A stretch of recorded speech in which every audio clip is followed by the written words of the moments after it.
Me da mucho gusto estar aquí con ustedes.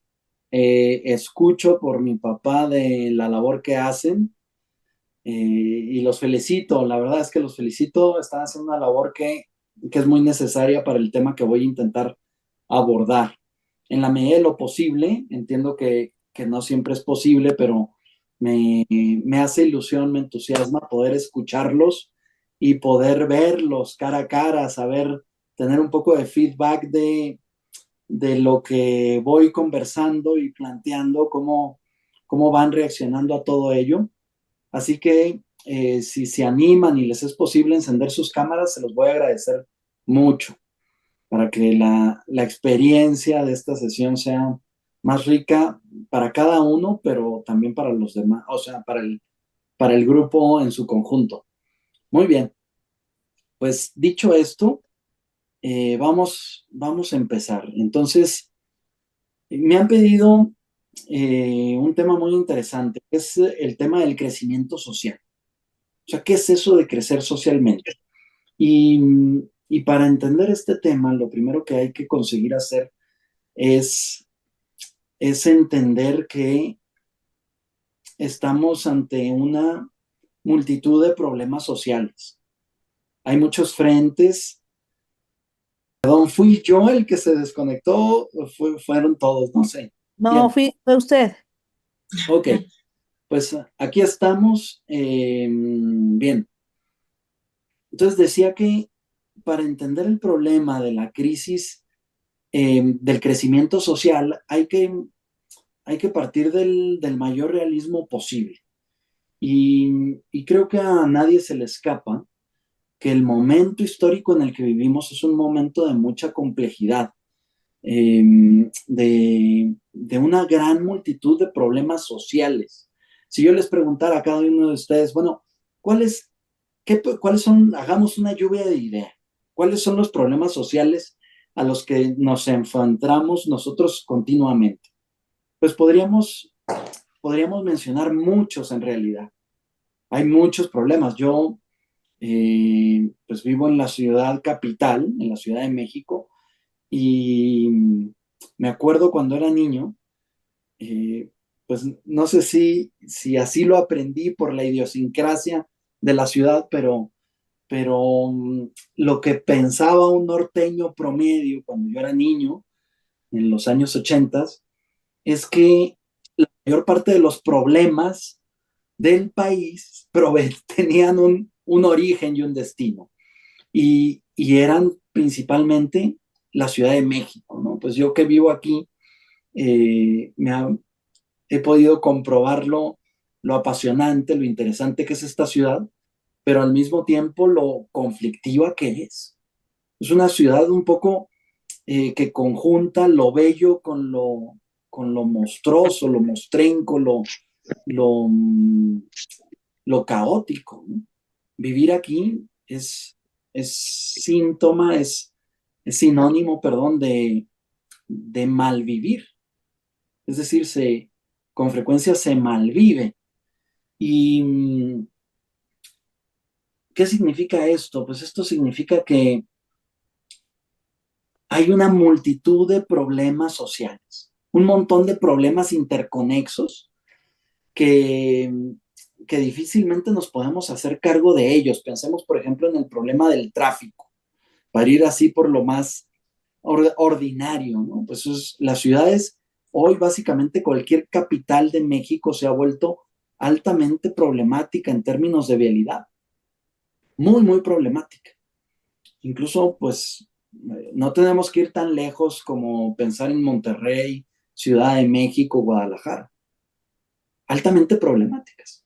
Pero luego pienso así, poniéndole un poco de orden a los problemas, ¿no? El problema más básico de alguien de la Ciudad de México que sale a la calle, pues se topa con el tráfico, ya sea que uno vaya en coche o en transporte público. El problema es muy grande cuando las personas, tanto en la capital como en las otras urbes de la ciudad, del país, tienen que invertir alrededor de una hora para transportarse, pues eso indica una situación de malestar, ciertamente, ¿no? Pero no solo es eso, pensemos en el problema de la seguridad. El problema de la seguridad hoy se ha salido de control. A mí me ha tocado vivir en ciudades que están atravesadas por un río. Torreón, La Laguna y Monterrey. Y me ha tocado vivir, experimentar qué es lo que pasa cuando un río se desborda, ¿no? El término correcto es se desmadra. Es decir, que el río se sale de madre y, y se genera efectivamente un desmadre. Es decir, se vuelve la ciudad invivible. Pues hoy la seguridad, podremos decir con precisión que está hecho un desmadre el tema de la seguridad. Está fuera de control, se ha salido de su cauce. Y ya no solo pues nos enfrentamos a problemas puntuales que se dan en toda organización social, sino que hoy es un tema que está fuera de control. Si algunos le preguntan, oye, ¿cómo se resuelve el problema de la seguridad? Pues se nos presenta como un problema sin solución. O sea, no está muy claro cómo vamos a resolver ese problema. Es un problema social y no está nada claro cómo se resuelve. El problema del narcotráfico, el problema de la migración, problemas sociales, ¿verdad? El problema de la migración, ¿cómo se resuelve ese problema? En los últimos años, México ha recibido unas cantidades fuera de control de migrantes. Claro, un país pues siempre tiene una capacidad de recibir inmigrantes, pero, pero cuando esa población pasa ciertos rangos, entonces se genera un desorden social. Vivimos hoy en términos de migración un desorden social y con ello una serie de problemas que se derivan de la migración, muy grandes. Entiendo que ustedes tuvieron una sesión previa sobre la migración, pues serán muy conscientes de esta problemática. Pero luego pensemos en en los problemas económicos, en el problema de la pobreza en México y en el problema del trabajo. O sea, lo difícil que se torna acceder al trabajo. Con ese problema va de la mano el desempleo. Y el desempleo está relacionado con el problema del narcotráfico, con el problema de la seguridad, con el problema del tráfico. Pero pensemos en otro problema social, el problema de, la, de las adicciones. Pues es otro problema que perfectamente podemos decir que está fuera de control. Tengo un amigo, un investigador de la Universidad Panamericana, Emilio Maus, que se dedica a investigar, a estudiar el problema de la trata de personas. Recientemente salió una película, Sonido de Libertad, que nos ponía el tema sobre la mesa. Pues está fuera de control, es un tema que está fuera de control. ¿Qué significa entonces que está fuera de control o que es un desmadre? Pues que no conocemos las dimensiones del problema, no sabemos en realidad en qué consiste el problema y no solo eso, sino que no sabemos cómo se resuelve, por lo tanto. O sea, que alguien me diga cómo resolvemos hoy el problema de la trata de personas, del tráfico de órganos. Un amigo médico que era director hasta hace poco de un hospital relevante en la ciudad de Monterrey, me explicaba los bancos que tienen de óvulos fecundados humanos en los hospitales por la proliferación de la fecundación in vitro.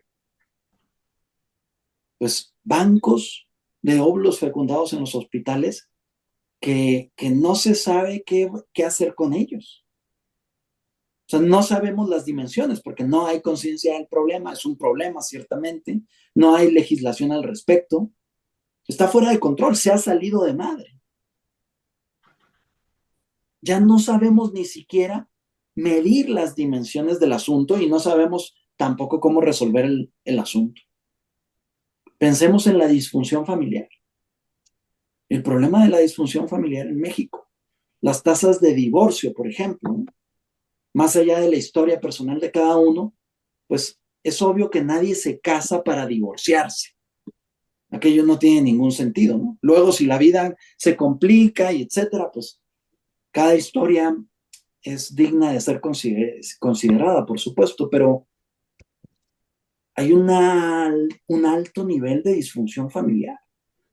Familias separadas fíjense cómo se vincula, por la migración, por la violencia,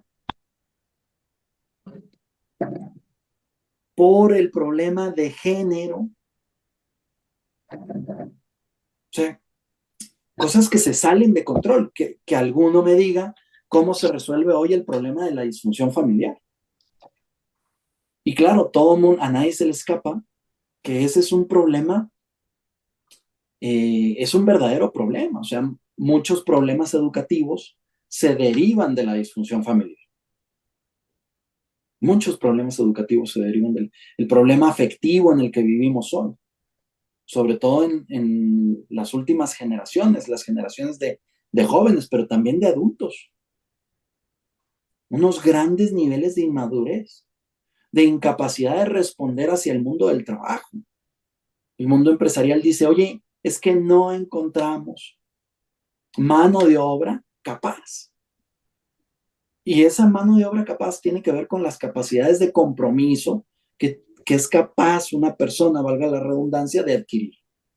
Y entonces vemos cómo el problema familiar se vincula con el problema educativo y con el problema laboral y con el problema de seguridad y con el problema sanitario. Pensemos en la situación mental de los mexicanos hoy en día, los altos niveles de estrés a los que estamos expuestos, el problema de las enfermedades mentales, una proliferación. Claro, muy pronto nos damos cuenta de que estos problemas que estoy mencionando, con diferencia, con distinción de énfasis, se dan en realidad en casi todas las sociedades, lo cual nos hace ver que la problemática social en la que está metido México está vinculado a su vez con otras sociedades en un ámbito global.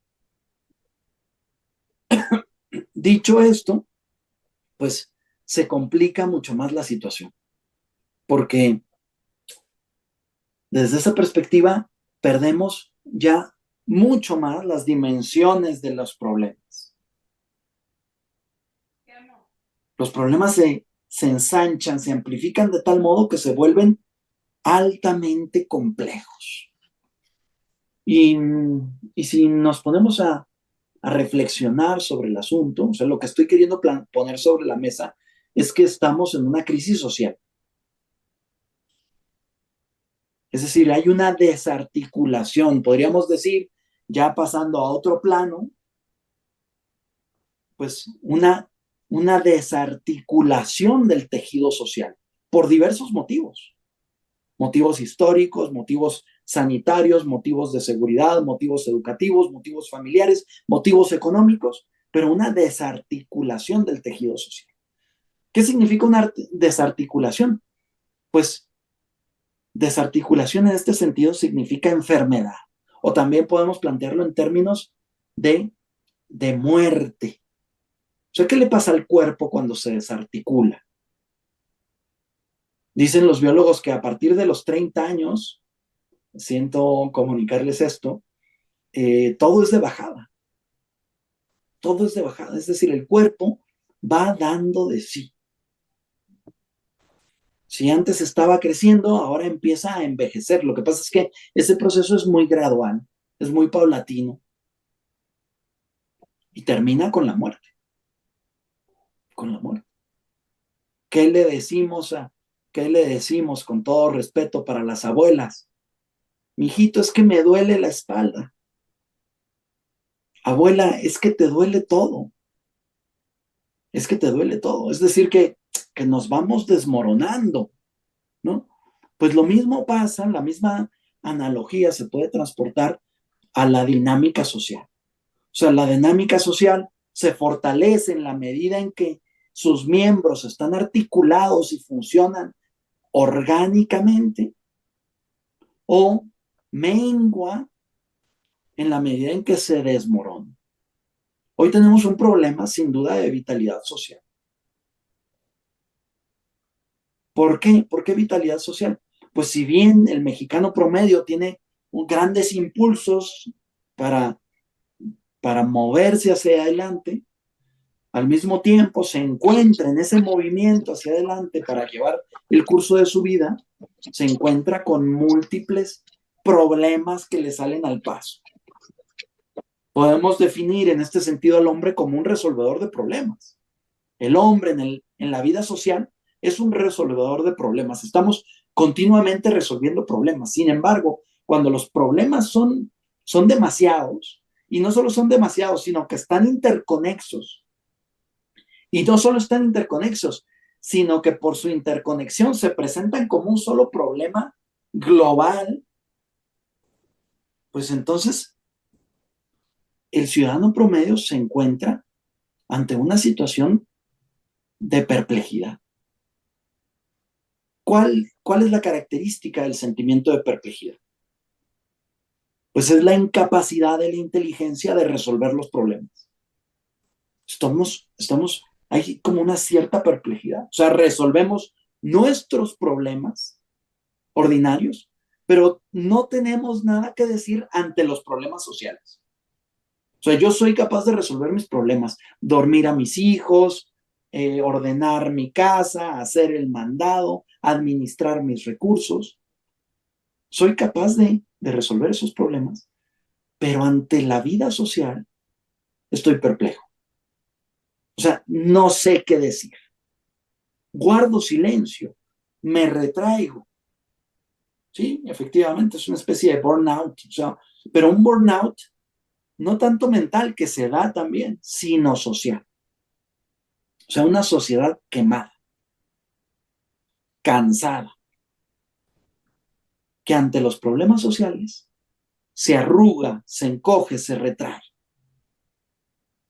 Ante el problema de la violencia y el narcotráfico, no tenemos nada que decir. Decimos, el problema es de otro.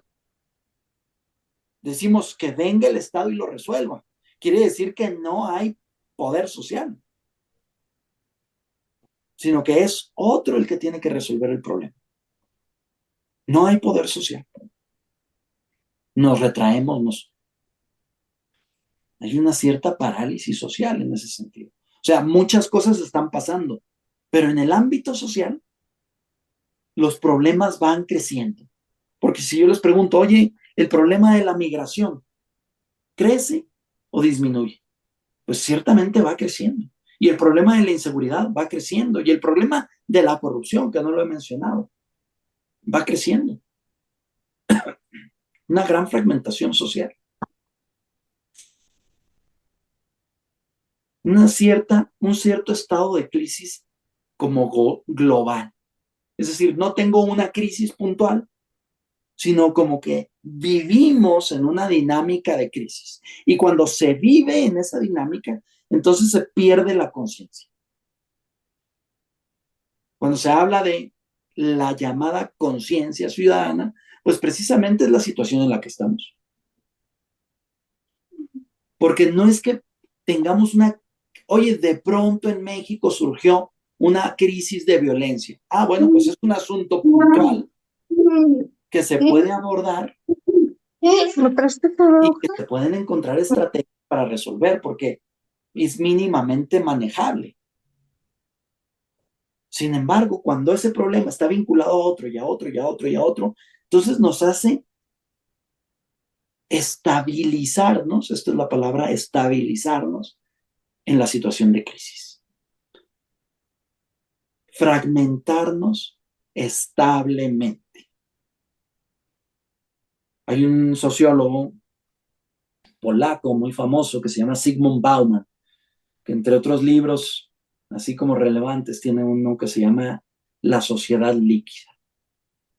Y efectivamente ese es su diagnóstico. O sea, sociedades líquidas que se diluyen, en las cuales no se puede pisar y avanzar, no se puede sostener, no se pueden articular proyectos sociales. Una sociedad líquida. Y dice él, se ha generado en el mundo y no está hablando de México, está hablando a nivel global. Se ha generado en el mundo una dinámica, una dinámica de extrañeza. Es decir, vivimos como extraños. El otro, yo salgo a la calle y básicamente no conozco a nadie.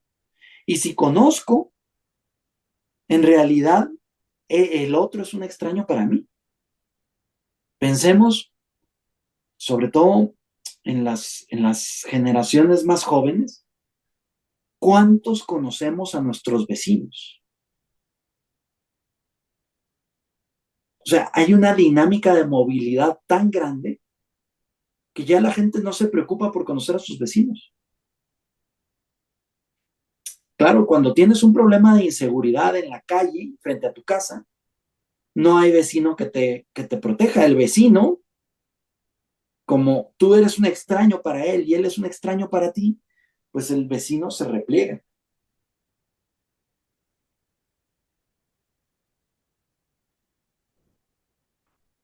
Dinámicas que de algún modo se nos presentan como una pérdida de la libertad.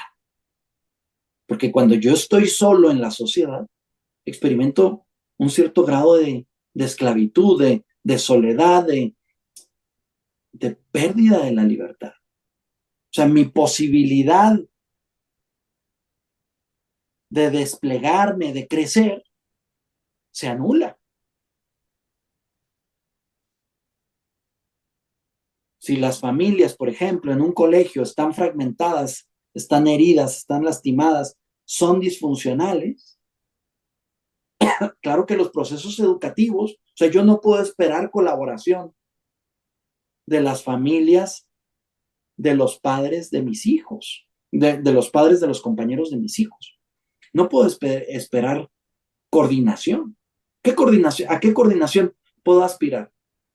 Pues a una coordinación muy precaria.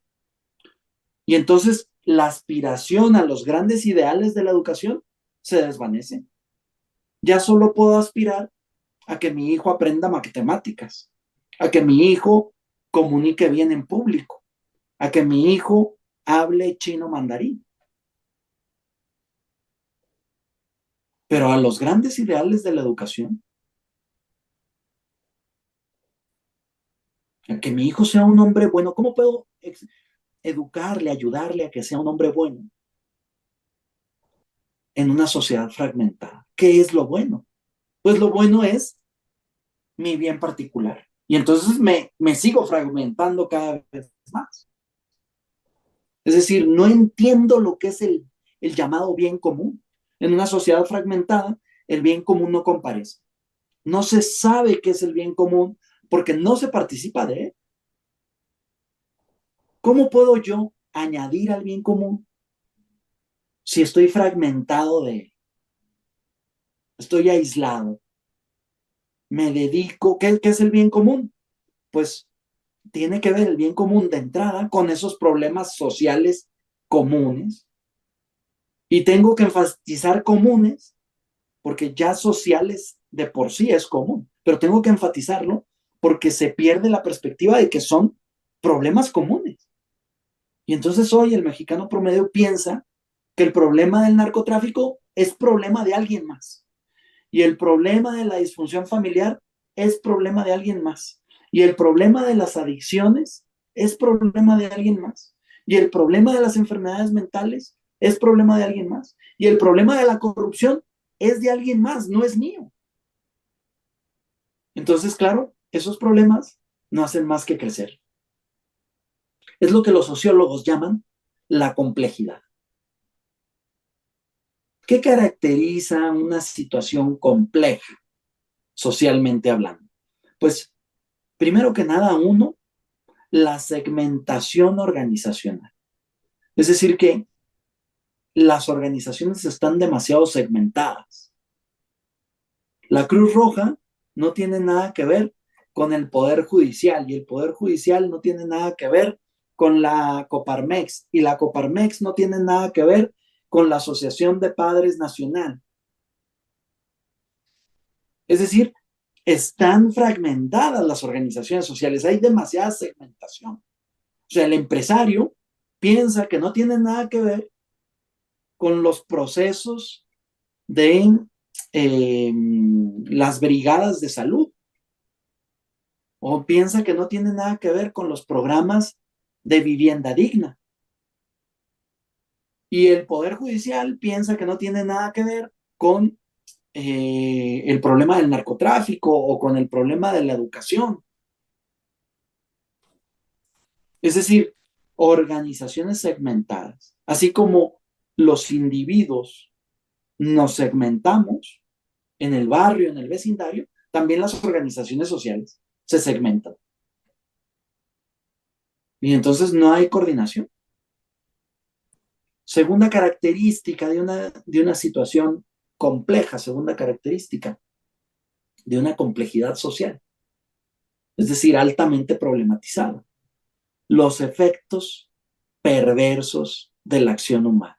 Es lo que los sociólogos llaman daños colaterales. Es decir, que cuando intentamos intervenir, entrar en relación con el otro, se generan efectos, daños colaterales que nutren a su vez la problematicidad.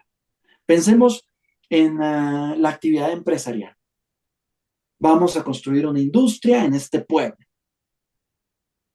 Pero construir esa industria, esa fábrica en este pueblo, pues lo que hace, o sea, genera una serie de daños colaterales de los cuales no somos capaces de hacernos cargo. Un problema ecológico, un problema de pérdida de la vocación del pueblo, un problema de migración, o sea, una serie de problemas que no consideramos cuando intervenimos y buscamos resolver un problema. Pensemos, hace años en un país lejano, hubo un presidente que se le ocurrió decir, yo voy a resolver el problema del narcotráfico.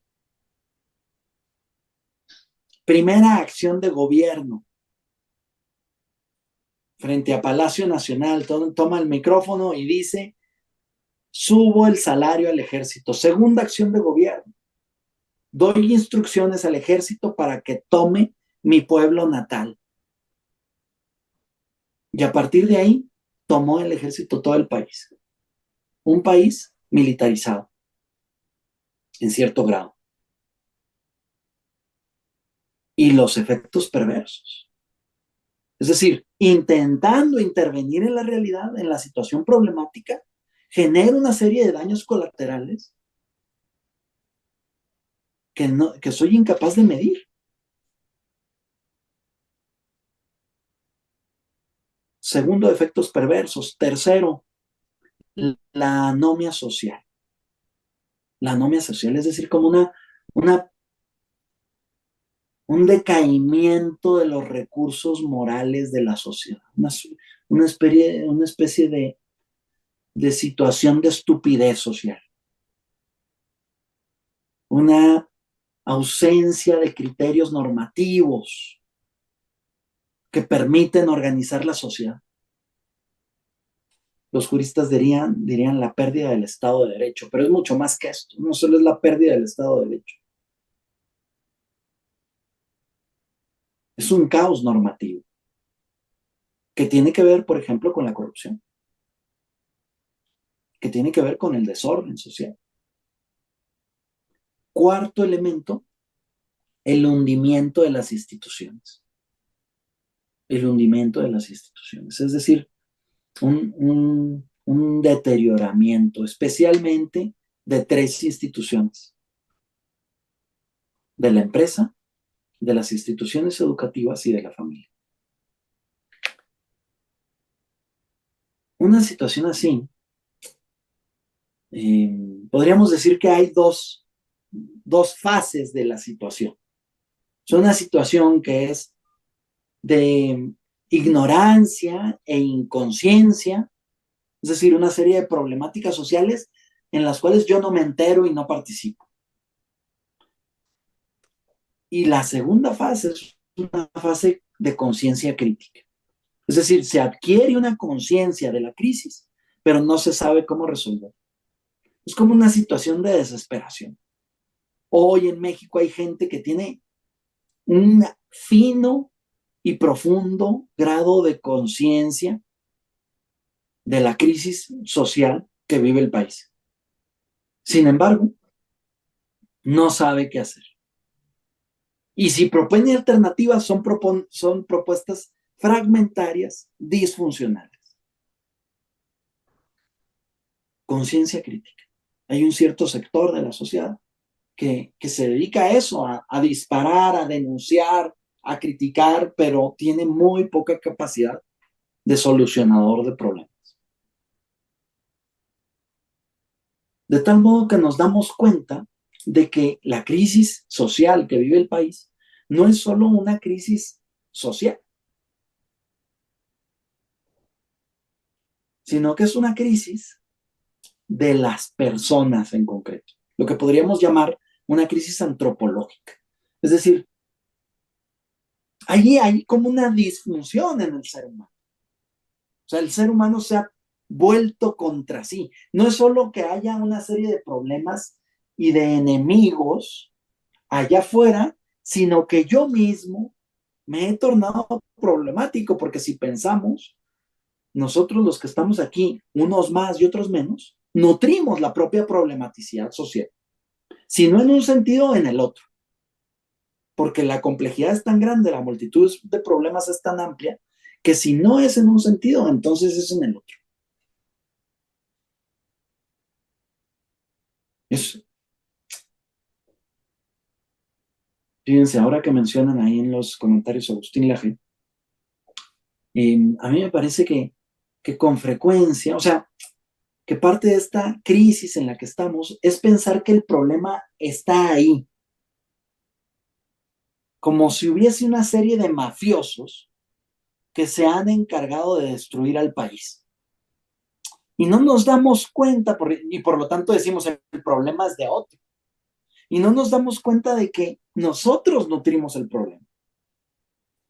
Yo en este sentido, si bien entiendo que hay ciertos grupos que se amafian especialmente, es decir, se organizan para fines privados, particulares, que dañan el bien común, me parece que, o sea, no soy muy partidario de las teorías de la conspiración, porque, porque cuando uno se investiga a sí mismo, se observa a sí mismo y observa a sus círculos familiares y a sus grupos de amigos y a sus colegas de trabajo, se da cuenta de que no hace falta mucha conspiración para generar una disgregación social.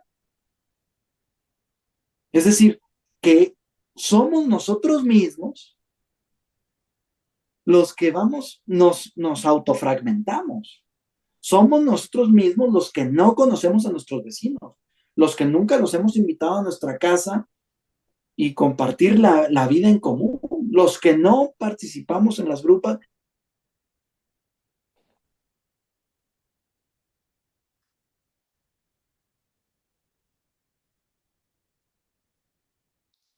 Jorge, se volvió a cortar. No sé si le quieres Parece que la avisar a... conexión se eh, cayó. No, Ahí me sí, escuchan, ahí ¿verdad? está, ahí está. Sí, ya está. Perfecto, disculpen ahí el fallo de la conexión. Entonces, justo es lo que estoy queriendo plantear. O sea, el problema es interior, es interior. No niego que haya grupos, pues es obvio, hay carteles de narcotráfico, pero eso se dio por una disminución de la productividad social, del dinamismo social, por, una, por un arrugamiento de las fuerzas sociales. Y se sostiene y crece precisamente por esos motivos. O sea, lo más fácil es decir es que hay unos grupos de mafiosos que nos tienen sojuzgados. Pues es cierto, algo hay de esto. Pero ¿cuál es el origen de esto? Somos nosotros mismos los que nutrimos esa falta de fragmentación. O sea, aquí pues tenemos seguramente un grupo selecto de ciudadanos que participan en la vida social. Pero ¿cuántos de los mexicanos participan en la vida social? Y además, con frecuencia pensamos, es que yo participo de este grupo social y estoy ahí haciendo mi labor, pero no me doy cuenta de que la labor es ordinaria, es del día a día. O sea, soy incapaz, estoy ciego. Pienso que participo en este grupo de lucha social o de salud social, etcétera, de propuesta social, y no me doy cuenta de las dinámicas de mis colegas de trabajo y no intervengo ahí y no me doy cuenta de las dinámicas del barrio y no me doy cuenta de las dinámicas de los medios de comunicación. No participo, no influyo. Al contrario, o sea, en unas cosas soy activo socialmente y en otras soy pasivo y dejo correr y me introduzco en la dinámica, en el problema educativo, piensen, por ejemplo, el problema de la pornografía y toda la hipersexualización de la sociedad. Pues soy pasivo. Yo estoy haciendo mi lucha para las elecciones, por ejemplo, o para combatir la pobreza o mejorar las dinámicas de migración, pero sobre otros temas me dejo llevar, nutro el sistema. Bien, pues de tal modo que soy consciente, pero soy consciente solo de un modo parcial. No consigo adquirir una visión global y una visión global que me transforme. Es decir, veo algo, pero no sé cómo reorganizar la vida. Muchos esfuerzos hoy de solución social se dan de modo parcial. Si hiciéramos un recuento, así como hemos hecho un recuento de los problemas sociales, si hiciéramos un recuento de los esfuerzos de solución social, pues también podríamos mencionar muchísimos, pero desarticulados. Desarticulados.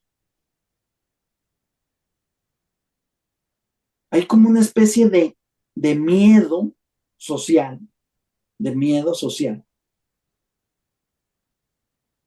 a ponerme en juego, a introducirme en dinámicas estables, atención, estables de solidaridad. O sea, como que el miedo se ha introducido en el ciudadano. Esto, por ejemplo, en los teóricos de la filosofía o en la literatura está muy puesto de manifiesto. O sea, hay mucho miedo social. Cuando yo considero al otro como extraño, como extranjero, como enemigo social,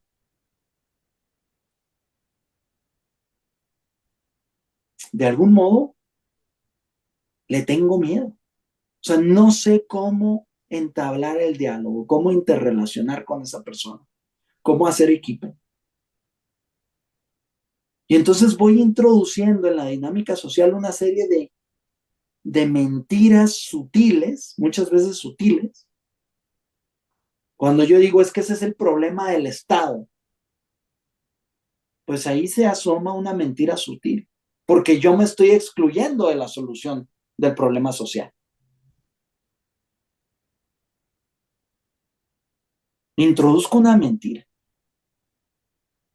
Cuando yo digo es que la gente es floja y no quiere trabajar, introduzco una mentira porque en realidad es mi incapacidad de organizar a la sociedad. O sea, voy introduciendo una serie de estructuras que van oscureciendo la verdad. No sabemos qué es la verdad. Yo tengo mis discapacidades en la educación con respecto a la educación de mis hijos y entonces voy formulando justificaciones. Soy incapaz de presentarme de frente ante la realidad y asumir mi responsabilidad y si cabe mi culpa. O sea, ¿cuántas veces oímos en los cafés, no, es que yo he sido durante muchos años un inconsciente social? ¿Cuántas veces lo escuchamos? No lo escuchamos. No, es que yo eh, no he puesto la atención suficiente en la educación de mis hijos. O sea, con frecuencia buscamos justificaciones y entonces se va introduciendo una especie de mentira que va articulando la sociedad. Por eso, en la lectura que les compartí, les propongo como una especie de teoría de la mafia. O sea, la teoría de la mafia es precisamente ese miedo y esa mentira que van estructurando a las sociedades. Nos vamos haciendo como mafiosos. Claro, la teoría de la mafia implica que hay un padrino, que hay un gran capo, pero todo el grupo social está intervenido. Si quieren, ahora, después de esta charla, pues puede resultar interesante volver a ver esa película clásica del cine, El Padrino. ¿Cómo se va estructurando todo mundo a través del miedo y la mentira? Es un desmoronamiento ético. ¿Quién es el padre de la ética? El padre de la ética se suele decir que es Sócrates. Sócrates. Bueno, Aristóteles es discípulo de Platón y Platón a su vez de Sócrates. Podríamos decir en sentido amplio que los padres de la ética son los socráticos. Sócrates, Platón y Aristóteles. No es que la ética no se viviera en otros grupos sociales, sino que son los primeros que la piensan en serio, que la formulan. Y la formula precisamente en términos de crisis social. O sea, viven ellos en medio de una gran crisis social, la llamada crisis sofista. Los sofistas son aquellos que van introduciendo las llamadas verdades a medias. Las verdades a medias que van fragmentando y desresponsabilizando a la sociedad. Sócrates descubre la ética a través del diálogo. Es decir, descubre que lo que articula a la sociedad, atención a esto, es muy interesante, da para mucho, podríamos conversarlo tal vez en otra ocasión, descubre que la ética está articulada primeramente por la verdad.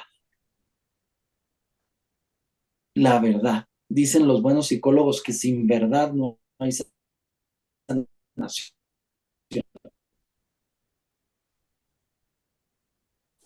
La verdad. Para poder hacer un diagnóstico razonable de la situación social, tenemos que atrevernos a hablar con verdad. Y eso nos implica a nosotros mismos. Es decir, ser capaces de hablar con verdad sobre nosotros. Pero no solo de hablar, sino de entendernos en términos de verdad. Si no se habla con verdad en la vida,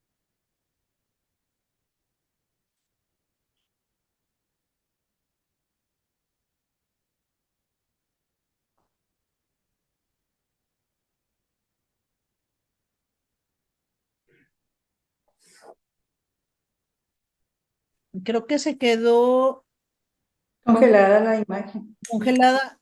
A ver, vamos a escribirle. Si le pueden escribir. O si le puedes hablar, Jorge. Ahí está. Ya otra vez. Ahí está. ¿Dónde Ok. está? ¿cómo lo siento? Aquí estamos de nuevo.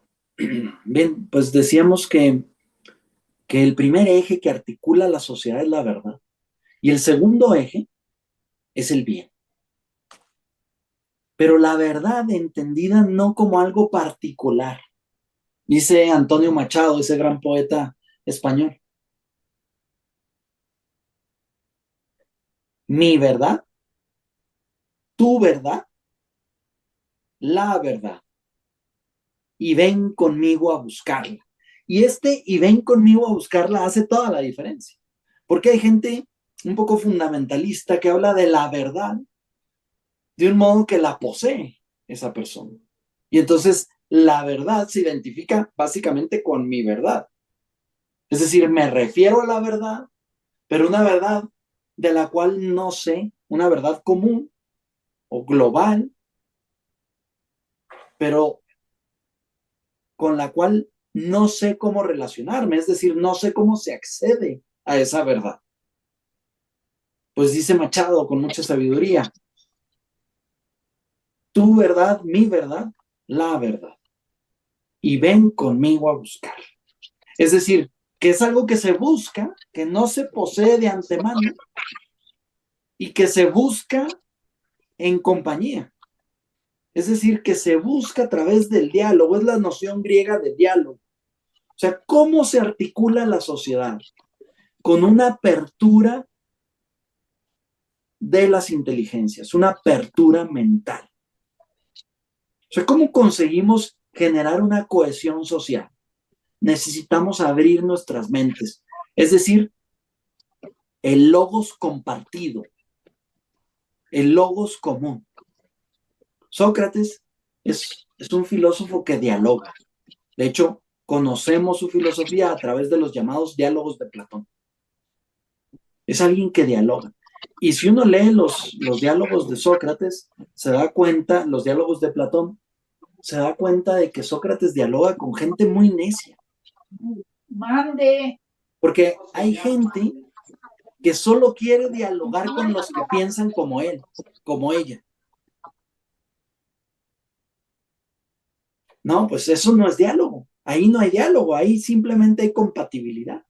Pero el diálogo significa abrir mi mente de tal modo, mejor aún, vamos a decirlo como lo dice Sócrates. Sócrates, recordarán aquello de solo sé que no sé nada. Cuando le preguntan qué es la sabiduría, cuando le intentan adular diciéndole que él es solo el hombre más sabio de Atenas, él responde: solo sé que no sé nada.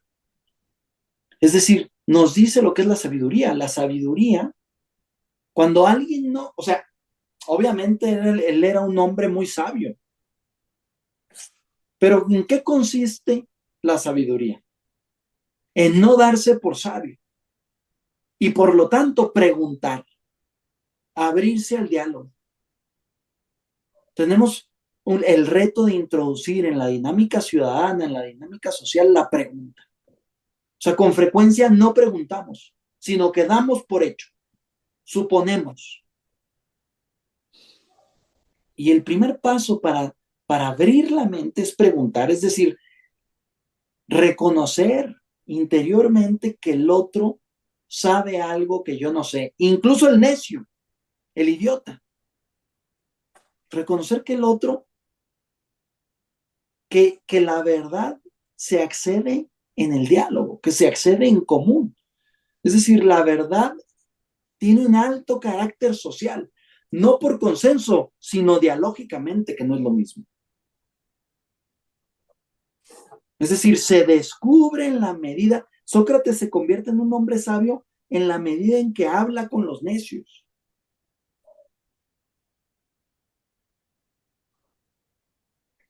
Hoy todos somos en alto grado necios, podríamos decir.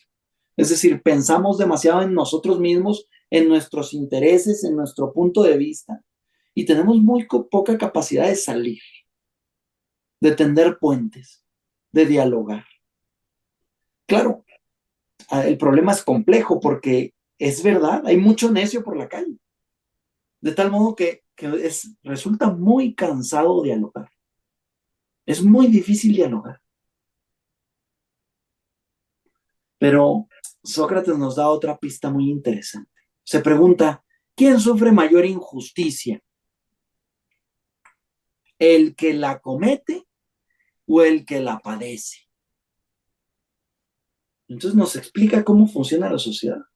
Es decir, cuando alguien busca el bien social, lo más relevante no es los resultados que alcanza, sino que se va haciendo bueno. Uno se va haciendo bueno al buscar el bien social. Y esto es lo más relevante. Es decir, que la productividad social no se da ahí en la calle propiamente, sino en que nos hacemos buenas personas, nos hacemos hombres y mujeres buenos, porque buscamos el bien común. Sufre mayor injusticia el que la comete. Es decir, que cuando nosotros hacemos mal, nos hacemos daño a nosotros. Claro, hoy en la vida social hemos perdido esta perspectiva. No nos damos cuenta de que nuestra incapacidad de diálogo nos hace peores personas a nosotros. Y dicho en positivo, nuestro esfuerzo de dialogar nos mejora como persona. O sea, ¿cómo vamos a conseguir? Es que esto se dice fácil, ¿no? El cambio social empieza contigo mismo. Frase gratuita, porque no sabemos cómo empieza contigo mismo. El logos compartido, el bien compartido. ¿Cómo se conoce el bien común? Con la apertura intelectual. Dicho de otro modo, ¿cómo se resuelven los problemas sociales? ¿Cómo se resuelven los problemas de mi vecindario? Entrando en diálogo los vecinos. Nadie lo sabe a priori. Nadie lo sabe por principio. Esos vecinos tienen que organizarse, dialogar, actuar en común y encontrar la solución específica a su problema concreto. No puede venir un extranjero a decirles cómo se resuelven sus problemas. Tienen que ser el propio grupo social. Pero ¿qué es lo que pasa en el mundo contemporáneo? Que padecemos, es una patología, ahora voy a mencionar y con eso termino, unas patologías políticas, sociales. Pues una de las patologías, la primera y la más importante posiblemente, es el gigantismo. Es decir, queremos resolver los problemas del gigantismo, porque el mundo se ha vuelto muy gigante. Y nos cuesta mucho trabajo pensar en local, en mi metro cuadrado. Si yo no soy capaz de organizarme, si este grupo al que estoy hablando ahora mismo no es capaz de intervenir socialmente en su barrio, ¿qué se puede esperar del grupo en otros ámbitos? Si no es capaz de intervenir en su círculo familiar y organizar, generar mayor cohesión social, porque la gente suele decir hoy por hoy, dados los niveles de individualismo en los que vivimos, pues yo, mi mujer, mis hijos, mi marido, mis hijos. Perdón, pero eso es una mediocridad social, es un egoísmo social. O sea, ¿dónde está el crecimiento de tu familia? En la medida en que tu familia es capaz de intervenir positivamente en otras familias. Si no eres capaz de intervenir positivamente en otras familias, pues entonces tu familia tiene muy poca vitalidad. Se está decreciendo, se está desmoronando. Lo que pasa es que no sabemos, este es el problema, no sabemos cómo intervenir. A todos nos da miedo intervenir en otra familia. Y con razón, porque con frecuencia intervenimos disfuncionalmente. En lugar de ayudar, generamos más problemas, los daños colaterales, ¿recuerdan? Estamos ante el reto de abrir la mente y abrir la mano. Es decir, inteligencia abierta y acción abierta. Es decir, yo sé que, ¿qué significa acción abierta para rematarlo bien? Porque tal vez no se entienda del todo. ¿Quién sufre mayor injusticia? ¿El que la comete o el que la padece? Acción abierta significa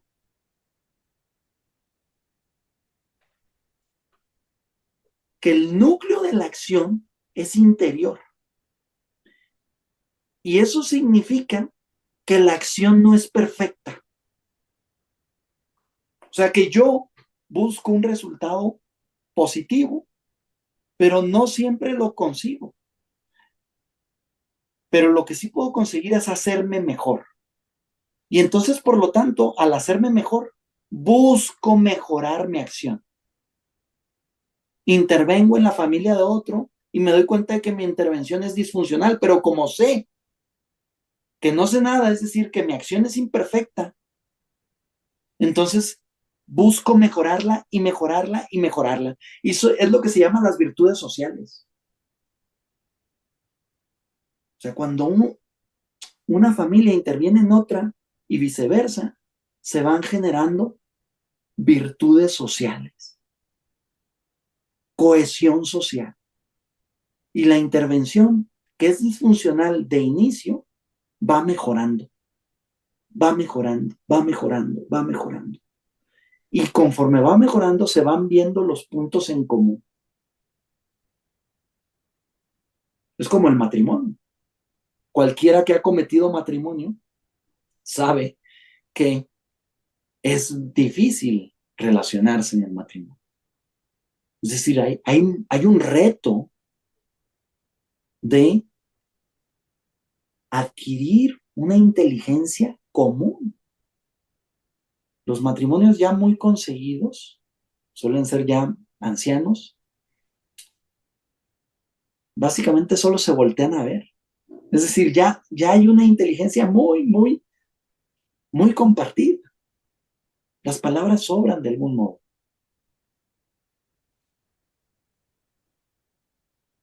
Claro, pero eso implica introducirnos en el largo plazo.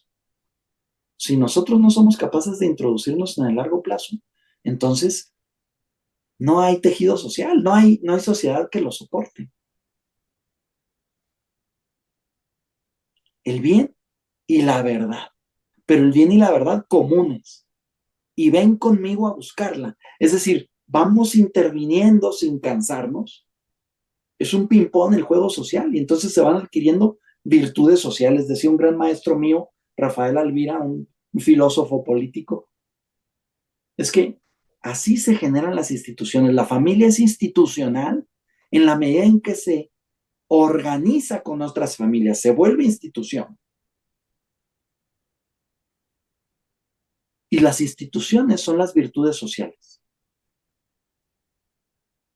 ¿Cómo se crean las instituciones? A través del bien común. ¿Y cómo se accede al bien común?